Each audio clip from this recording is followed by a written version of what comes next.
I will not leave her. You people will see my that extreme level. I'll finish her life.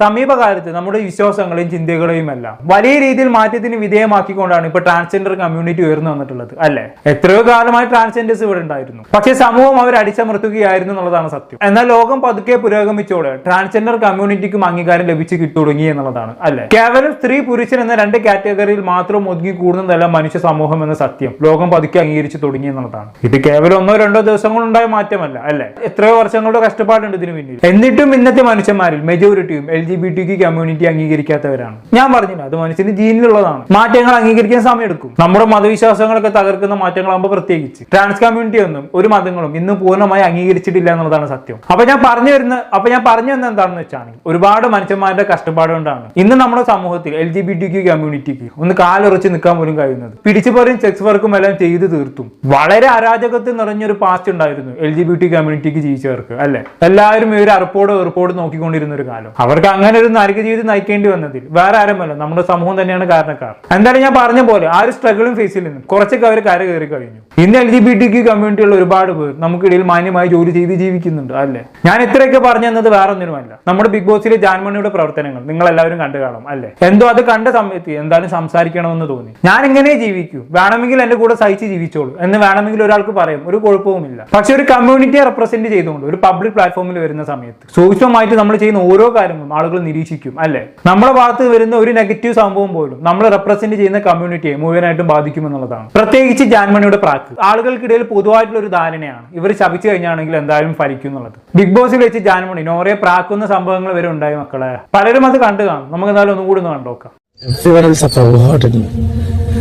Not small രീതിയിലേക്ക് my whole life power and prayers and crushing that voice this voice has to go only Jan ഇവളുടെ sound പോണ പോലെ തൊണ്ട പോണം കേൾക്കണില്ല, voice ഉണ്ടാവില്ല ലൈഫില്.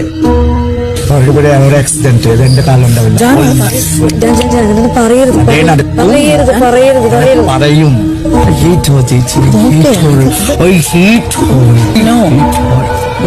എനിക്ക് തന്നെ വേദന ഹോൾ ലൈഫ്. ഇതെന്താ ഇവരുടെ പ്രാക്ക് എന്നൊക്കെ കേട്ടിട്ടുള്ളൂ, ഇത് പ്രാക്കല്ല, വേറെ എന്തോ ഒരു കൂടെ ഇനമാണ്. എനിക്ക് എന്താന്ന് പറയേണ്ടത് തന്നെ അറിയില്ല. ഇവരുടെ മുഖത്തേക്ക് നോക്കി ഭയങ്കര പൈശാചികമായിട്ടൊരു ഭാവമാണ് അല്ലെ. എന്തോ നിർബന്ധവാദി മന്ത്രം ചൊല്ലി ശപിക്കുന്ന പോലെയൊക്കെ ഉണ്ട്. ഇത് മാത്രമല്ല ഇവരുടെ അപരാധങ്ങൾ, ഇനിയും ഒരുപാടുണ്ട്. ഇവരുടെ ഒരു പ്രവൃത്തി കൊണ്ട് മാത്രം ഒരു കമ്മ്യൂണിറ്റി അടച്ചാക്ഷേപിക്കാൻ കഴിയില്ല എന്ന് ഞാൻ പറയേണ്ടതില്ലല്ലോ. നമ്മൾ മുമ്പും ഇതിനെ കുറിച്ച് സംസാരിച്ചതാണ്. എന്നാൽ സമൂഹം എന്ത് കാരണം കൊണ്ടാണോ ട്രാൻസ് കമ്മ്യൂണിറ്റിയെ വെറുക്കുന്നത്, ആ സ്വഭാവങ്ങളൊക്കെയാണ് ജാൻമണി ബിഗ് ബോസിൽ വെച്ച് പുറത്തെടുക്കുന്നത്. ഒരു ആവറേജ് പ്രേക്ഷകന് ഇവരുടെ കാറ്റുകൂട്ടൽ മാത്രം കണ്ടാൽ മതിയാവും. ഞാൻ പണ്ടേ പറഞ്ഞതല്ലേ, ട്രാൻസ് മൊത്തം ഇങ്ങനെയാണെന്ന് അവരങ്ങ് ഉറപ്പിക്കും. നോറയോടുള്ള ഇവരുടെ വിരോധം എല്ലാ ബൗണ്ടറികളും കടന്നിട്ടുള്ളതാണ്. കാലം മുറിഞ്ഞു പോകണം, അവളിനി മിണ്ടാൻ കഴിയാതെ നടക്കാനാവാതെ നരകിക്കണം എന്നൊക്കെ പറയാൻ പറ്റണമെന്നുണ്ടെങ്കിൽ ആ ഒരു ഒന്നാം തരം വിഷം തന്നെ ആയിരിക്കണം അല്ലെ. താൻ വെറും വിഷമല്ല, പടർന്ന് പന്തലിച്ച ഒരു വിഷമരമാണെന്നുള്ളത് ജാൻമണിയുടെ ഓരോ പ്രവൃത്തിയിലൂടെയും ജാൻമണി തെളിയിച്ചുകൊണ്ടിരിക്കുകയാണ്. പ്രാക്ക് മാത്രമല്ല, നോറയെ കണ്ടു കഴിഞ്ഞാൽ ഇവര് തുപ്പി ആട്ടുന്ന സീനുകൾ വരേണ്ട മക്കളെ. നമ്മൾ എന്തായാലും ഒന്ന് കണ്ടോക്കാം.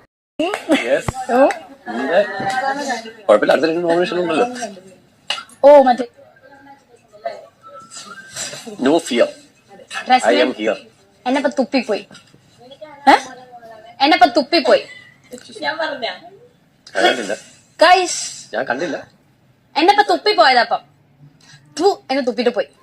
ജർമ്മനി നീ നോക്കിട്ടോ, ഇവിടുന്ന് ഇപ്പൊ നിന്നെ തുപ്പിപ്പോയതാണ്. ഞാൻ എന്തിനാ കള്ളം പറയുന്നേ? ഇത് നല്ല കഷ്ടണ്ട് കേട്ടോ. ഞാൻ അവരെ കേസാ പറഞ്ഞത്. അവരെന്തിനാ ഇങ്ങനെ താക്കുന്നതിനാ?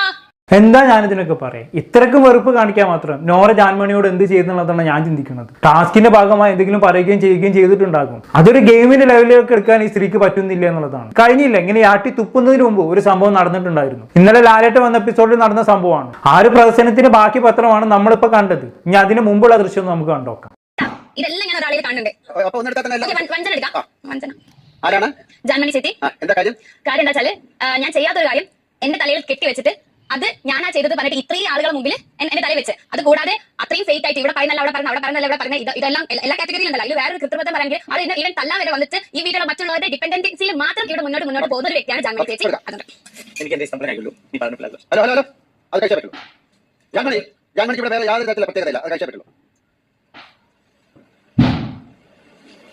എന്തല്ലേ, ലാലേട്ടനൊക്കെ ഒരുപാട് തവണ ജാൻമണിനെ വാൻ ചെയ്തതാണ്. എത്രയോ തവണ അവരുടെ തെറ്റുകൾ ചൂണ്ടിക്കാണിച്ച് ചീത്ത പറഞ്ഞിട്ടുണ്ട്. എന്നിട്ടും ഒരു മാറ്റവും ഇല്ല എന്നുള്ളതാണ്. ഇവിടെ എന്താ നടന്നത് ഞാൻ പ്രത്യേകിച്ച് പറഞ്ഞതിന്റെ ആവശ്യമില്ലല്ലോ. ഒരു ടാസ്ക് ആണ്. അതായത് 6 ഗ്ലാസ്സിൽ കുറച്ച് കഷായങ്ങൾ ഇങ്ങനെ ഒഴിച്ചു വെച്ചിട്ടുണ്ടാകും. ഓരോ ഗ്ലാസ്സിലും ഓരോ സ്റ്റിക്കറുകൾ ഉണ്ടാവും. സത്യസന്ധതയില്ലായ്മ, ഉത്തരവാദിത്തമില്ലായ്മ, കൃത്രിമത്വം, വഞ്ചന, ആശ്രിതത്വം. ഈ 5 പ്രശ്നങ്ങൾക്കുള്ള മരുന്നുകളാണ് ഇതിൽ ഓരോന്നിലും ഉള്ളത്. ഇങ്ങനെ സങ്കല്പിക്കാം. അങ്ങനെ ഓരോ മത്സരാർത്ഥികളും വന്നു ഈ 5 അസുഖങ്ങളിൽ ഏതെങ്കിലും ഒരു അസുഖം ആർക്കാണോ ഉള്ളത് അവർക്ക് അളവനുസരണം ഔൺസ് ക്ലാസ്സിൽ വെച്ച് ഈ മരുന്ന് കൊടുക്കുക എന്നുള്ളതാണ്. ഇതാണ് ടാസ്ക്. അപ്പൊ നോറ വന്നിട്ട് എന്താ പറഞ്ഞത്, ഈ 5 പ്രശ്നങ്ങളും ജാൻമണിയിൽ ഉണ്ട് എന്നുള്ളതാണ്. അപ്പൊ 5 കൊടുക്കട്ടെ ലാലേട്ടൻ എന്ന് ചോദിച്ചാൽ മതി. ലാലേട്ടൻ പറഞ്ഞ ഏതെങ്കിലും ഒന്ന് കൊടുക്കുക എന്നുള്ളതാണ്. അങ്ങനെ വഞ്ചനനെ മരുന്നെടുക്കാണ്. അത് ഔൺസ് ക്ലാസ്സിൽ ഒഴിച്ചുകൊണ്ട് നേരെ ജാൻമണിക്ക് കൊടുത്തതാണ് സംഭവം. പക്ഷെ ജാൻമണി എന്താക്കുന്നില്ല, നീ അത്ര കോളേജിൽ ഞാൻ കുടിക്കില്ല എന്നുള്ളതാണ്. അവിടെ ഒരു ധാർഷ്ട്യം കാണിച്ചു അല്ലേ.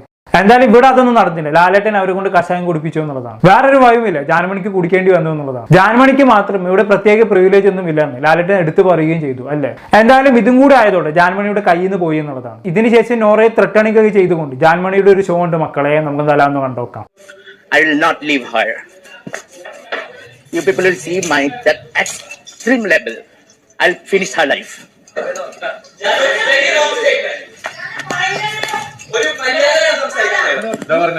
ഫിനിഷർ ലൈഫ് എന്നാ പറഞ്ഞത്. ഫിനിഷർ ലൈഫ് എന്ന് പറഞ്ഞു, അങ്ങനെയാണ് പറഞ്ഞത്. എത്ര തവണ ഇവര് പറഞ്ഞ ഫിനിഷ് ഹർ ലൈഫ്, അവള് ഞാൻ അങ്ങനെ ചെയ്യും, പ്രസ് മീറ്റ് വെച്ച് അവളെ ജീവിതം ഞാൻ നശിപ്പിക്കും. എത്ര തവണ ഒരാൾക്ക് ഇത് പറയുന്നതിനൊരു ലിമിറ്റ് ഇല്ലേ? Why she's on my back? അവർക്ക് ഹേർട്ട് ആയിട്ടുള്ള കാര്യങ്ങൾ ഞാൻ പറഞ്ഞു. No, I never talk to her. അതൊരു ഗെയിം ആയിട്ട് എടുക്കുക Janu. I'm not taking it as a game. വിട്. ഓരോ ആളുടെ സഹിക്കുന്ന ഓരോ ലിമിറ്റേഷൻ ഉണ്ടോ? അവളെ എനിക്ക് ഓരോ മാസമായിട്ട് എന്റെ ബാക്കിൽ ഓടി നടക്കണേ. എത്ര ഗെയിമാണ് പല ശരി, I will finish your life എന്നൊക്കെ പറഞ്ഞു. എന്താ ഞാനിതിനൊക്കെ പറയാം. അല്ല, ഇവരാരെന്ന ഒരു വിചാരം ഈ സ്വഭാവത്തിനൊക്കെ മോന്ത് അടിച്ചു പൊളിക്കാണ് വേണ്ടത്. ശരിക്കും ജാൻമണിക്ക് നല്ല പ്രിവിലേജ് കിട്ടുന്നുണ്ട് എന്നുള്ളതാണ്. അല്ലെങ്കിൽ നിങ്ങളത് നോക്കി എന്തൊക്കെയാണ് അവർ പറയുന്നത്. ഇത്രയും വലിയ ത്രട്ടണിങ്ങിനും ശാപവാക്കുകൾക്കും ഒക്കെ ശേഷം അവർക്ക് ആ വീട്ടിൽ നിൽക്കാൻ തന്നെ കഴിയുന്നുണ്ട് അല്ലേ. അത് വലിയൊരു പ്രിവിലേജ് ആണ്. ഇവിടെ അഭിഷേക് എസ് എന്ന മത്സരാർത്ഥി LGBTQ-നെതിരെ സംസാരിച്ച സമയത്ത് മുൻ ബിഗ് ബോസ് മത്സരാർത്ഥിയായിട്ടുള്ള റിയാസ് സലീമും നാദിറയൊക്കെ രംഗത്ത് നിന്ന് സംസാരിച്ച് നമ്മളെല്ലാവരും കണ്ടതാണ് അല്ലേ. ഇങ്ങനെയുള്ളവരൊക്കെ സ്വന്തം കമ്മ്യൂണിറ്റിയിൽപ്പെട്ട ഒരാൾ ഇങ്ങനെ തെറ്റുകൾ ചെയ്യുന്ന സമയത്ത് അത് എതിർക്കാനുമുള്ള ശുഷ്കാന്തി കാണിക്കണം എന്നുള്ളതാണ്. നാദിറ കുറച്ചൊക്കെ എതിർത്തിട്ടുണ്ട് അല്ലേ. പക്ഷെ റിയാസ് സലീം ഇപ്പോഴും മൗനം പാലിക്കുകയാണ്. എന്നാലും മെജോറിറ്റി ഓഫ് ഈ കമ്മ്യൂണിറ്റി പെട്ട ആളുകളും ജാൻമണിയുടെ പ്രവൃത്തിക്കെതിരെ മൗനം പാലിക്കുകയാണ് ചെയ്യുന്നത്. ഇവരെന്തിനാ മൗനം പാലിക്കുന്നത്? ഇടയ്ക്കൊക്കെ സ്വയം വിമർശനം നടത്തട്ടെ. അതല്ലാതെ എല്ലാം ചെയ്തു വെച്ചിട്ട് ലാസ്റ്റ് വിക്ടിം കാർഡ് എടുക്കുന്ന സ്ഥിരം പരിപാടി ഇവിടെ നടക്കില്ല എന്നുള്ളതാണ്. അതിന് കാലമൊക്കെ കഴിഞ്ഞു. നമ്മുടെ സമൂഹത്തിൽ LGBTQ-ക്കെതിരെ തെറ്റിദ്ധാരണകൾ പടർത്താൻ ഇതുപോലുള്ള ജാൻമണിമാരുടെ പ്രവർത്തനങ്ങൾ കാരണമാകുമെന്നുള്ളതാണ്. അതുകൊണ്ട് തന്നെ 1-2 ആളുകളുടെ പ്രവൃത്തി കാരണമായി നിങ്ങൾ ഒരു കമ്മ്യൂണിറ്റിയെ മൊത്തം ജഡ്ജ് ചെയ്യരുത് എന്ന് പറഞ്ഞുകൊണ്ട് അവസാനിപ്പിക്കുകയാണ്. ജാൻമണിയെ പോലുള്ള വ്യക്തികൾ തീർച്ചയായും തിരുത്തപ്പെടണം. ട്രാൻസ് കമ്മ്യൂണിറ്റിയെ റെപ്രസെന്റ് ചെയ്യുന്ന ആളെന്ന നിലയിലല്ല, മറിച്ച് എല്ലാ അവയർനെസ്സും ഉള്ളിലുള്ള ഒരു മനുഷ്യൻ എന്ന നിലയിൽ തിരുത്തപ്പെടട്ടെ. ഇത്രയും എനിക്ക് ഇതിനെ കുറിച്ച് പറയാനുള്ളൂ. എന്താണ് ഇതിനെ കുറിച്ചുള്ള നിങ്ങളുടെ അഭിപ്രായം താഴെ കമന്റ് ബോക്സിൽ രേഖപ്പെടുത്തുമല്ലോ. അടുത്തൊരു ടോപ്പിക്കുമായി കാണാം.